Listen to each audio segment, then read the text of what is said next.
Thank you for joining us again this week on The Beacons. I'm here today with David Siegel, formerly of 2030.io and the Pillar Project, who has recently relocated from London to the DC area and is working on some new and pretty exciting things. David, tell us a little bit about what's going on these days. Hey, Matthew, good to be with you. I moved to Washington, D.C. to be with my kids, so I'm out of Europe. And it's a wacky country here, as you know. Yeah. D.C. is a wacky city. And as a tech entrepreneur in DC, I'm kind of, people say, well, what's different, now with COVID? And I say, nothing. My life hasn't changed at all. I'm not going to go out and hang out with people in Washington, DC. I'm an internet guy. I'm meeting people the same way I always have on Zoom, on Skype, online. That's my life. So, and sometimes people even take me seriously. So that's not much different than before. Definitely understand that. I've had pretty much, if not all of my meetings for the last 2 or 3 years on Zoom, Skype, Hangouts, etc. Just kind of comes with the global landscape where we've both been blockchain guys for a long while now. I think it's cool because I think location is gone now. It is. If you look at job listings and it says, Boston or Los Angeles, just ridiculous. There is no Boston. There is no Los Angeles. Companies are now virtual and talent is everywhere around the globe. So, man, isn't that going to maybe accelerate innovation? It really, really, hopefully will accelerate innovation. And that's actually one of the main goals of the show here is to reduce the amount of time it takes to bring technology to fruition. So that's actually part of the reason I'm really excited to have you on. Now, I know one of the things you wanted to talk about is how to be anti-fragile. And I imagine a lot of that stems from your time in startups. Do you care to tell us a little bit more about that concept and what it means to you? Sure. From an entrepreneur's point of view, the goal is to just go flat out and do one experiment and try to make it work. And mostly it doesn't, right? Mostly they fail. 95% of funded startups fail. But that's normal, and that's why you do it. That's normally why you do it in your 20s, not in your 40s.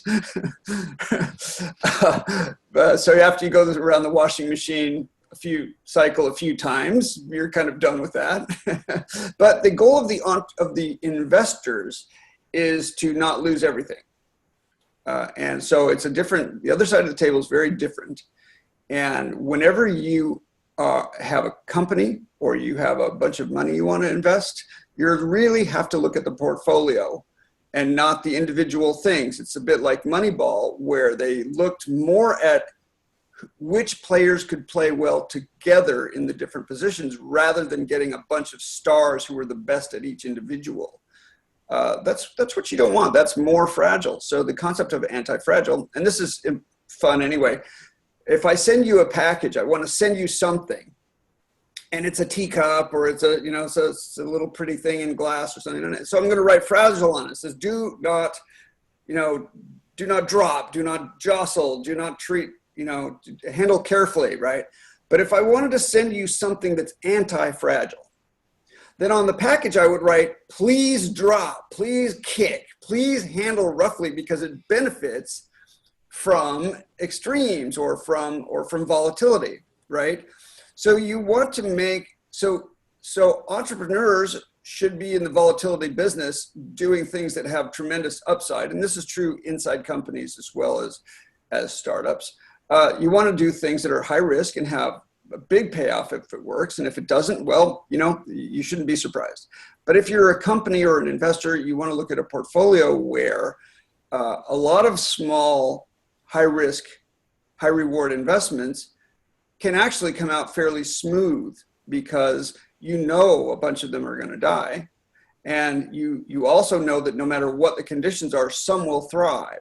And you want to organize your economics so that no matter what the economic conditions are, what the macroeconomic conditions are, you're going to have enough bets that will pay off. And so a company like Tesla is actually a good example. They have a pretty wide variety of things. So what can hurt them? Well, something like demand for internal combustion engines cars comes roaring back, and electrical vehicles falls off the demand chart. But that's not going to happen. So they they have a wide variety of options and business units that can handle the blows in case any one of them, goes up in smoke. The rest will compensate.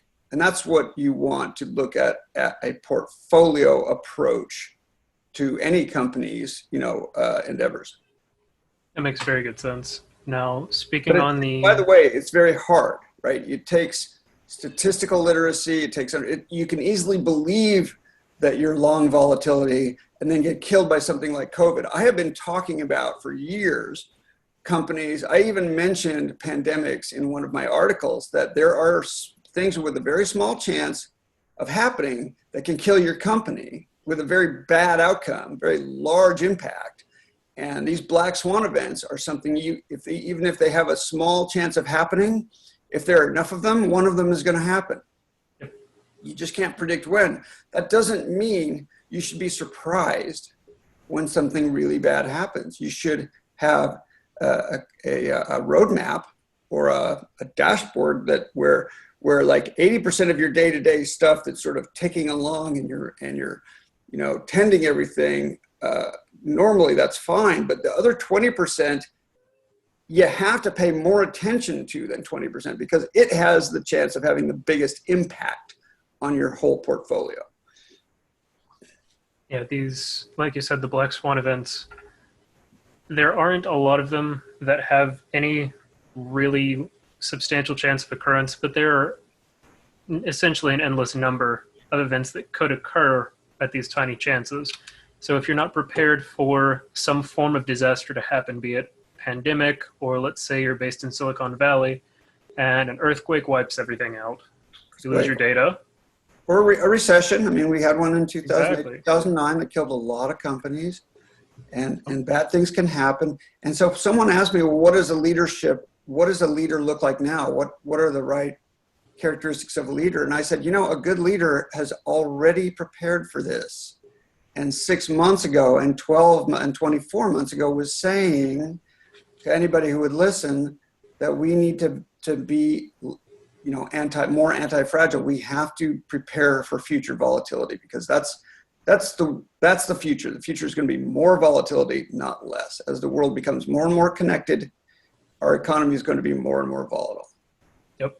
And I'd say probably the two most prominent characteristics I've found of leaders since the pandemic started are they're the ones out there beating on tires, looking for problems, taking it out, trying to find people to knock holes in any theory they've got. And they have a lot of empathy. They're out there trying to help their employees, spending their time helping other people as much as they can. A lot of them have said a good rule of thumb for them is about 10% of their work time goes to helping others. Do you have any characteristics kind of like that you've noticed? Well, empathizer in chief is often a word used to describe CEOs. So that's a big role. That's you can think of various government people who aren't particularly good at that. Yeah. But I think that we want to set up more. It's hard to get the balance right, but I think more autonomy is part of the solution, right? Not send the questions up and hand the questions up and send the answers down, right? But more business units being able to just go off and try new things. Are you familiar with Extreme Ownership by Jocko Willink? No. Okay. He is a former Navy SEAL turned business consultant. And one of the main things that he discusses in the book is a concept called commander's intent. Basically, it's a structure of decentralized leadership that says, you understand what I would do in this situation. I need you to make the choices as if you were me. Like, I need you to take ownership of the situation, even though you may not be a middle manager or a senior manager, and do what you feel is right in the situation. Yeah, I don't believe in that at all. No?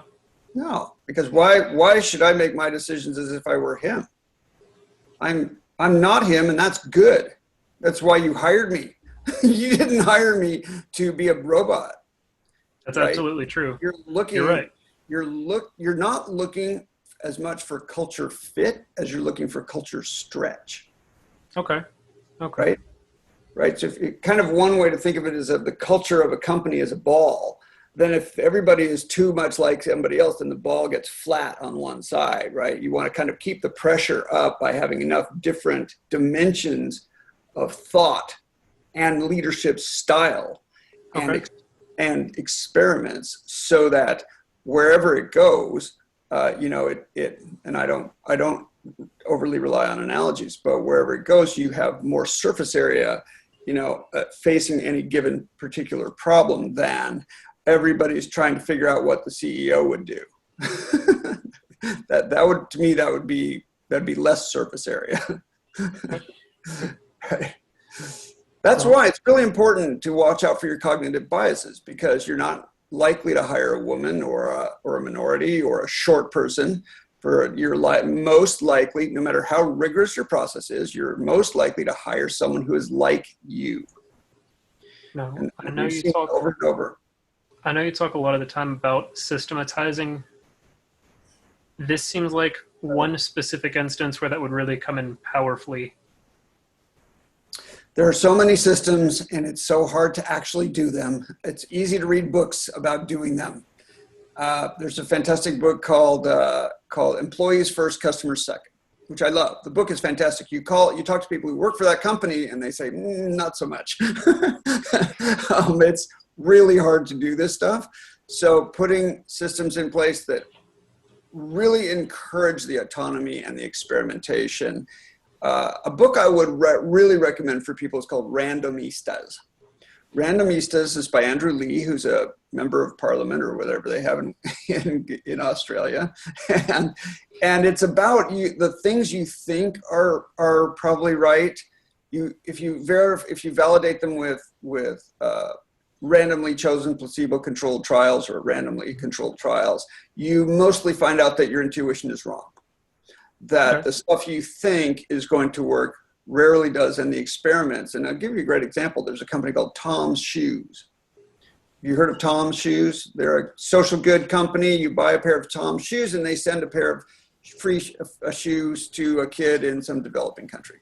Yep. So they do this. So they sent like 1.5 million pairs of shoes to kids in developing country. They've been around for a long time, for 20 years. And they hired a company to do a randomized controlled trial where they sent shoes. They picked 2 groups of kids who are pretty much the same.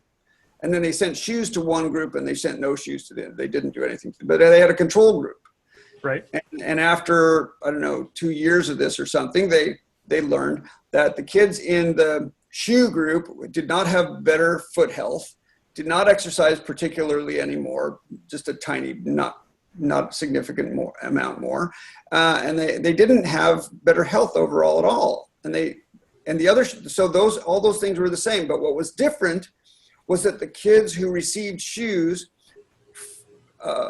all thought that they should receive more stuff from people far away, that they should, to help them, with their lives, that they should be given more stuff, and they should be given their next pair of shoes for sure. And the other kids were much more resilient, and they were fine, and they didn't think that other people should give them everything.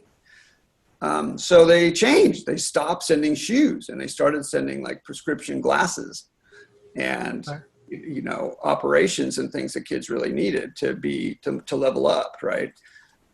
So the things you think will work should be questioned, especially what the CEO thinks, by the way, should be questioned and tested and evidence brought to bear that this is working. Not that it makes sense. Make sense is a really bad, it's one of these instrumental values that everybody sits around the boardroom and says, yes, this makes sense. Yes. I mean, any company that has gone away and filed for bankruptcy has had a couple of board meetings in the last year where everybody said, yeah, okay, yeah, let's do this. Sure, that makes sense. They could have rewound the clock back a year and possibly saved the company by doing something else, but there was just too much agreement. Right. It never hurts to be the antagonist. That is one thing that I have learned a lot in startup culture. You have to let people try things and see, how they turn out. Just doing it on paper. The planning fallacy is huge. You know, we used to have something in Silicon Valley called the MRD, the Market Requirements Document, and it was long. Yeah, it was a big deal. If you had an MBA, you were good at this. And the scary document predicting the future that's completely fiction. And the only way to do it is to try it. You can't predict most of this stuff. Who would have predicted that any of the statistics in business you see today, no one could have predicted a year ago. J. Crew just filed for bankruptcy. Tesla has larger market cap than Ford. I mean, it just goes on and on. There's no way to predict this stuff. There's not, especially not as things are speeding up, and like we talked about earlier, more connections are being formed between people. Right. So you have to disrupt yourself. You have to. I like that a lot. And a bunch of that is going to fail. You know, if one good thing to read is Jeff Bezos's annual letters, because they have a very experimental culture, and it is good to fail there because it means you tried something and you learned something. That culture doesn't exist in almost all other companies. They spend $200 million on a phone, it doesn't work. Okay, why? What do we get for our $200 million? What do we learn about our customers? They feel like they treat people who fail as information providers. And that's what they are. At the end of the day, they took the risk, they got the information. That's right. So then in many companies, and this is important, you got people who take risks and it works, and everybody thinks that they're geniuses, thinks that they've got it. Let's have him be our leader and make the next decision. And just by mean reversion, the people who make the best last decision are likely to make a bad decision going forward. So the people who rise to the top are often people who simply got lucky and took risks, right? So whenever you look at an outcome distribution, you should always be skeptical of the top 10%, right? Because the top 10% could be the moonshot people. I mean, in investing, I draw a bell curve, right? And in the middle are the people who just buy indexes. They don't know which way things are going to go. They're just going to go with the market. But on the two ends, you have the alpha investors who are making more money than the market, and the people who are losing money. These are the same investors. It's just that some got lucky and they're over here, and some didn't get lucky and they're over here. They're trying to beat the market. If you're trying to beat the market, you're taking risks, and some of them are going to be selected over here. And these are the exact same people, right? They took risks, and either it paid off or it didn't. So in your company, if you celebrate those people for their cause and effect brilliance, then you're setting up for more failure because you're giving them overconfidence that they can do it again and again and again. And these are the people who rise to the top. That's scary. That's really a gut check. You really have to ask how much is skill and how much is luck, because far more luck, and it's true with you can see it in all the sports teams, the dynasties of various sports teams in various different sports. There's more luck than skill in most sports, and business is right there in the middle of that. Well, I can definitely say that there are a lot of intelligent people running a lot of companies like Tesla, for example. Elon is a very intelligent person. Sure. And Jeff Bezos is a very intelligent person. But a lot of the ideas that are coming up at this stage, it seems like, are coming from either iterations of things that other people in the company have tried and failed, or ideas that are generated by other people in the company. Not always, but a good portion. That's the culture. That's the culture that Bezos produces, is a hard-charging culture of trying stuff, and it's okay to fail. Yep. And I think that change, that one thing that culture represents to me is that change should be the normal. You're always looking to do better. You're always looking to break things that aren't broken, like you said. Yeah. That's why he called day one. Help more people adopt change as their new normal. I think businesses are going to be in a, generally speaking, much better place coming out of. Yeah, Bezos calls it the day one mindset. It's always day one. Don't get complacent. Reality. By the way, your video froze. Oh, now you're back. Okay. Did you miss anything that I said? I heard everything, but your video froze. But maybe I don't know if it. Now your video is completely different. Okay. Can you hear me okay? Yeah, and I heard Okay. you before too. So, Okay, so perfect. smaller companies can do the same thing, although you have to be careful of risk, and that's why it Mhm. helps. It helps to have consultants or people who really are statistically literate to help allocate risk. So you've got a bit of risk parity. That means you may put more money into things that have a bit less risk and put that same amount of money into a number of different projects that have more risk. And you can't, and this is really, so in portfolio theory for projects, we talk about kind of a 2x2 matrix where you've got the risk and the payoff. Okay. And what you want to watch out for two corners called low risk, low payoff, because that's business as usual. That's just in very small incremental change. And you want to watch out for the moonshots, which are big risk, big payoff. That's great if you can afford them. It's fine for GE to take moonshots. It's not so good for medium-sized companies to do big moonshots, right? Because there's too much effort required. And I got it wrong, by the way. It's effort and payoff. Okay. Effort and payoff. So if you put a lot of effort in something with big possible payoff, you could also put a lot of effort into something that could fail. Yep. Right. So what you're looking for more is less effort with more payoff. Right. And this is the area where you're looking for quick wins. You know, you're looking to do small experiments, things that could have a good payoff, but it doesn't cost that much to find out. And that's why I teach something called pretotyping. Pretotyping, you can think of pretotyping as like Kickstarter. You don't build the product, you advertise the product. You try to win over the customer before building the product. And there's a lot of interesting literature about pretotyping, and I teach classes in it. There's, I think, 8 or 9 ways of different ways of doing pretotyping.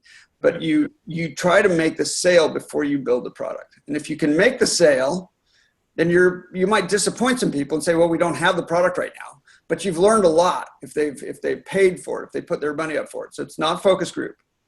It's can you make the sale? Can you sell a product that doesn't exist to people? And then apologize to them and say, you know, we don't have it, or it's coming, or it's Kickstarter and it's coming in 3 months, and you get a discount, whatever, and so forth. There's different ways to do it. But if you can make the sale first, then build a product, it sure is a lot less risky than building the product and getting people spend way too much time on features.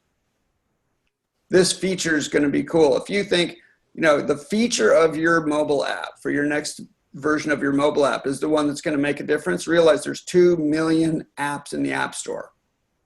2 million. How are you going to get over that? Your feature is never going to get found. It's like making a cool YouTube video. Really, how many people are going to see that? The number of people that you get to go look at it, right? It's all going to be driven by your marketing program. So if your marketing program isn't good enough, or you don't have a good enough clue about how you're going to drive people to the product, why are you spending so much time on features? It's a really good question. And at the end of the day, one really common trend that I'm seeing, and I've seen for a long time, is the perfectionism drive. A lot of the time people are asked in an interview, what's your greatest weakness? Oh, well, I'm a perfectionist. Yeah, right. Well, if you don't hit the ground... That's a gaming interview question, right? Yeah. If you don't hit the ground running, try it and validate your market, be that through pretotyping, where you get people to actually say, hey, I'm willing to invest the time that I've spent to earn this money in your product. Or you build the product, or you build the platform, or you build something. You go and you build something. Marketing, sales. Until you go and do that, no feature is going to make you rich to bring you that moonshot, to bring you any of the value that you could get from the efforts. There's too much time spent on product and not enough time spent on sales. Agreed. Just people, why? Because it's fun and easy to spend time on product. You can really dial in the user interface or the algorithms or the AI or whatever you want, but it's hard to go sell to people and talk to them and convince them. People tend to be reluctant to that, but the companies that have the best sales teams are the ones that can innovate. And most of the time, the winners have crappy products. Just look at the first product of anything. And then you look back and go, oh my God, I can't believe we sold that. But it did one thing different at a price point that was different enough that people needed it who bought it. The early adopters bought it, and then you can make it better. Stop making things so good before you release them. Yeah, because you can tweak products and UIs and all of the aspects of products pretty much indefinitely. So I don't believe in product market fit at all. I don't think product market fit exists. I think it's a myth. I think it's really easy to look back and tell a story of how the Tesla Roadster found a need and so forth. But there were 5 or 6 other well-funded electric car companies at the time, startups that had a chance, and they had products, and their products were, roughly equivalent. It just happened. So when you think about product market fit, it seems like something you can predict in advance, but it's really only a fictional story told in reverse. But I do believe in minimum viable product. Minimum viable product means get it out the door and sell it, even if you don't sell it for very much. Make the sale. Yep. And then you can improve on it, especially as a lot of the companies that are going to be listening to this, they have software offerings or other things that are readily updatable. Once you've sold it, you can give people access to new features as you develop them. Once you get the sale in their hand, get the product in their hand, they've already said yes, they've already bought the product. All of the other things are more likely to improve their experience, make them sing your praises, and sell more to them. Even better, Matthew, even better. You can stop getting the ideas from the CEO about what to do next, but you can start listening to customers and let them take you. If you can make the sale and get them something crappy, then you want to have them tell you what to build next. Yep. Anytime customers tell you what they want, they are super, super happy when they get it. And they probably have talked to their friends about it, gotten feedback on it, and are giving you those insights too. So that's why I say do not imitate Apple. Apple is a very top-down company that just predicts and tells the world what it wants. It's been phenomenally successful. They have distribution. They have everything. It's not something you should imitate. You should imitate Google. Google does thousands of experiments. Every single day, they're doing 10,000 experiments at one time. They kill products all the time. There's a website called the Google Deadpool where they list all the products that if they don't reach critical mass, they kill them fast. So glad you brought that up. I'm really sorry, but you've got to just listen to customers, iterate quickly, and don't pretend you're Apple and don't pretend you can predict what the market wants. You can't. Yep. I'd say a lot of my favorite people to read content from on LinkedIn are the people who are out there trying to start something, and if it doesn't, they don't gain traction in 2 weeks, they kill it and they go on, move on to something else. Or try a different sales method. It could be, Yep. Could be that you need to experiment on the sales front as much as you do on more than on the just think of it like this: 70% sales, 30% product. Just do that. Okay. And that big part of the sales process is listening. You sell with your ears. Yep. If you know what people need from usually from listening to them, then you can sell them something that addresses their needs, and then you gain information, move forward, and they're happier. Yeah, I mean, Zoom is a perfect example. I mean, I'm an angel investor, invested in one company that had a bunch of really smart people from Google, and they were gonna win the video conferencing war with a cool little piece of hardware that was a camera and a microphone, and it tied in with all their fantastic software, and it was a whole suite of things. And their goal was to kill, Cisco, who had like $100,000 system, and their system was only going to cost $10,000. And what happened? Zoom made the sale. Zoom, how are you going to compete with that? We got really cool features. It's really nice hardware. Yeah, but we have webcams and we have microphones and they're good enough. And so Zoom is crappier, but Zoom made the sale. Yep. And it's a hell of a lot cheaper than $10,000 a month. And a lot worse. And that's great. That's how you win. Yep. So because they had to raise a lot of money, because hardware companies raise money. So they raised tons of money. It's all pretty much vaporized because they got killed by a new paradigm.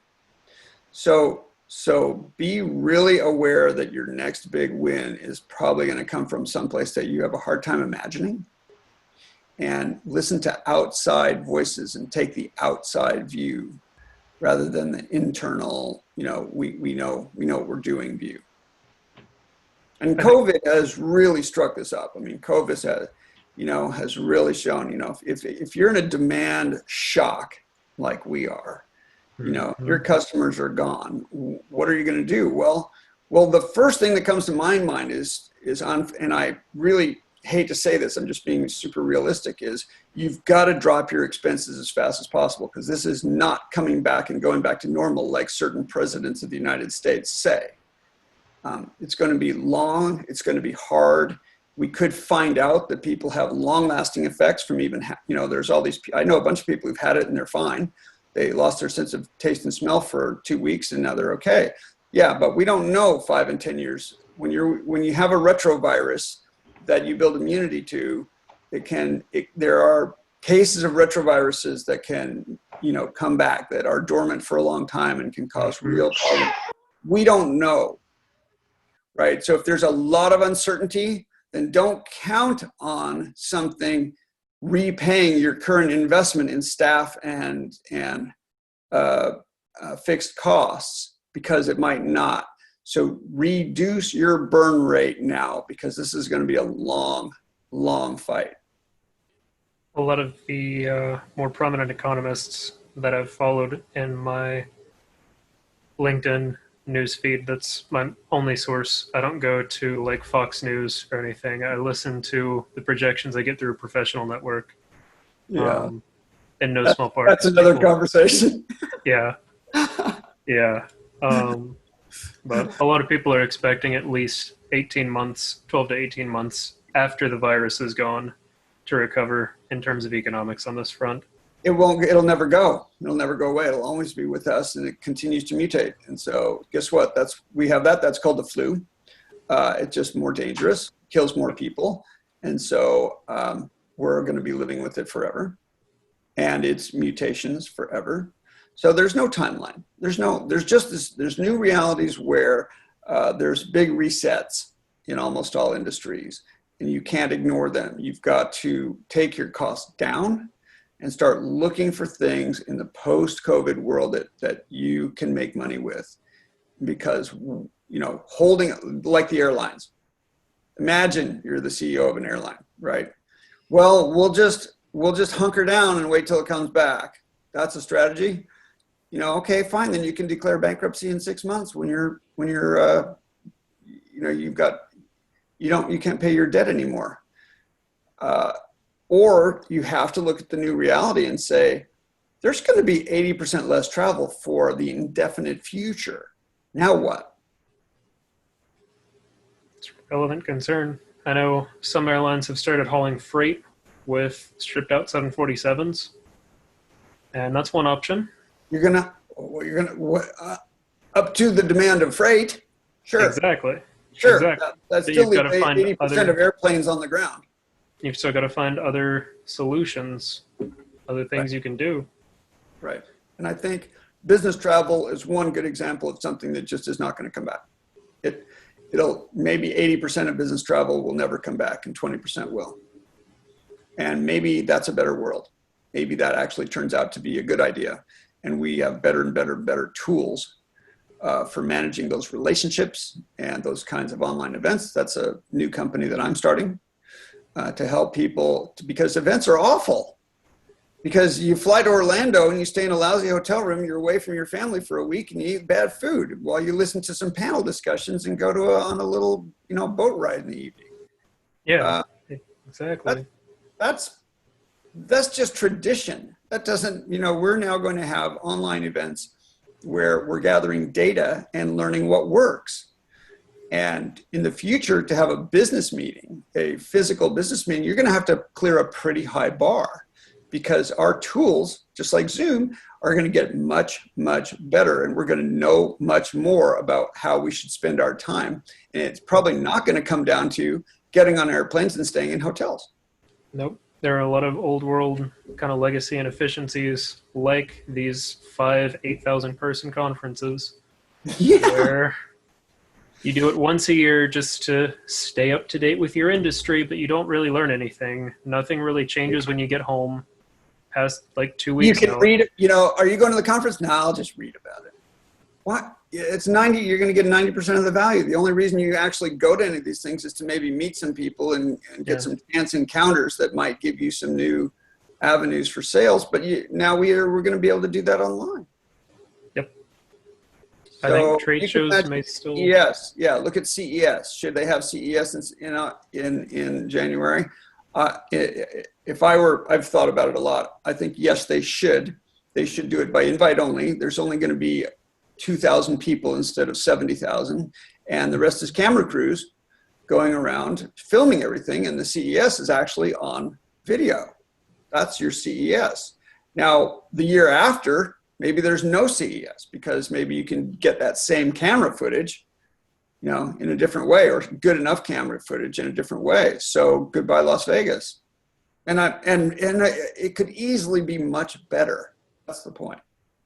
Yeah, definitely. And especially as things like AR and VR pick up a lot of the real estate for doing this, people can just take the shots themselves, do the video recordings, the presentations, the product demos themselves, live stream it straight about an inch in front of your eyes at quality you can't even tell the difference from, because the resolution's so high. Yeah, I'm not big on the VR stuff, just because I think that this conversation is pretty effective between us, right? And if we both have avatars and we're standing and we're sitting at a table and it's meeting, I don't think that adds anything, right? But things like products and holding and working with products and people reviewing products and showing, here, let me do head-to-head comparisons. I mean, if you go on YouTube and you want to learn about something, you always type in, product versus product. So you see somebody doing these head-to-head.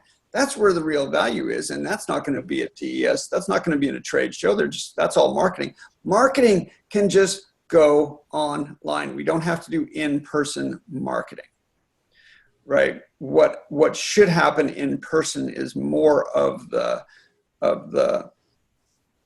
really interacting with physical things, because if you want to interact with people, it's easy. Just get on Zoom and interact. Yeah. Whereas you can't really just reach through the screen and pick up, say, the hottest new hair dryer, or skis, or a tennis racket. Sure. So great. So let's figure out. But look, that's being done on YouTube already right now. So what does this all mean for companies? I think it means that think of 60, 70, 80% of your previous pre-COVID world is going to go away. Whatever it is, I don't know your industry, is going to go away. And focus right now on that 20, 30% that isn't going to go away, and really lighten up on everything else. Because if you can find your niche there and make that work in the COVID world, then you'll be able to expand that. And you might 2 years from now be a very different company. And that probably will be a lot better than clinging to things coming back. I think my number one takeaway from all of the COVID craziness is change needs to be your normal. Get comfortable changing, get comfortable adapting, and be proud if you're a different company than you were 2 years ago in 2 years. Yeah, I just think too much change is this top-down leadership change and change programs, and it's just nonsense. There's no CEO in the world 6 months ago was saying there could be a pandemic. Nobody. right? Nope. It's not going to come, none of this is going to come from the top. Resilience comes from the bottom. And so empower those people to go listen to those customers and deliver the new set of features. Do not go the other way around. Yep. Change, I think, should be driven by what your customers want at the end of the day. I think you're exactly right. Right. So if it involves a new set of skills, get a new set of skills. Do not cling to your old set of skills and manuals. And this is how we always did it. Right now, for example, is a great time. And let's assume that we're talking to people who have companies that are going to be viable. Okay. They're not closing up. Okay. Well, right now is a great time to move your entire back office offshore. Okay. Because you can be communicating with your back office people by Slack and Zoom and whatever, tools you like, even if they're next door, but they cost a third as much in Manila to do exactly the same thing. Okay, yeah, but what about so-and-so and so-and-so? Well, you don't want the company to go under. So now is a really good time to reconfigure things to an international online scope so that your company is much more virtual and much more nimble. And having a team of, very good people far away who cost a third as much can make a big difference, for the routine things that you're doing, like the back office. Yeah. And I know there's an argument to be made for sustainable income for a lot of these tasks. And it kind of goes back to what we were talking about a second ago, is upskilling, picking up the new skills, carving out your niche, your value, and your benefit to the company, to yourself, or to whoever you decide to work with or for, rather than clinging on to these jobs that are probably going to be automated in a few years. They're going to be automated anyway. So watch out for repetitive white collar work. Yep, exactly. It's going to be anything repetitive is going to get automated. So, and this is going to hasten it. It is. Right. So if you're wiggling your mouse in the same way every week, every day, week after week, that mouse wiggling is going to get done by somebody, by a machine. Yep. And that kind of offshoring, I think, is just the intermediary step there. I agree with that. I think it's a big one because so many companies have become so reliant on large, everybody going to the office, everybody commuting, parking their cars in the parking lot, showing up, and then just running spreadsheets all day. So first thing to do is look at how you can automate. But the second thing you can do is if it's not ready to automate, then you can move a lot of it offshore. And by the way, not necessarily things like product development. So many companies have had bad experiences taking product development offshore. That's a hard problem because that involves creativity, communication, but much of things like back office and routine stuff, really you have to look at how you're going to reduce costs. Because everyone else is, so you have to. That makes sense. Well, I really appreciate your time today, David. It's been wonderful talking to you, and I think we've gotten a lot of insights for the businesses that will be listening. Do you have a single quote that you'd like to wrap up with? Let the experiment decide. Someone said, I think it might have been Scott Cook, if we're going to use data, let's use data. But if we're going to use opinions, let's use mine. And I think I'd rather use data. Yeah, definitely. So bring it. Like if you're in a meeting and you want to convince somebody, don't do it with rhetoric and don't do it with your opinion versus their opinion. Bring the data. You can prototype over a weekend. You can get data in a couple of days through Mechanical Turk or Upwork or some group of people who can quickly deploy something. In a couple of days, you can get customer feedback that can help you guide your decisions rather than market requirements. It's this fictional concept in our heads.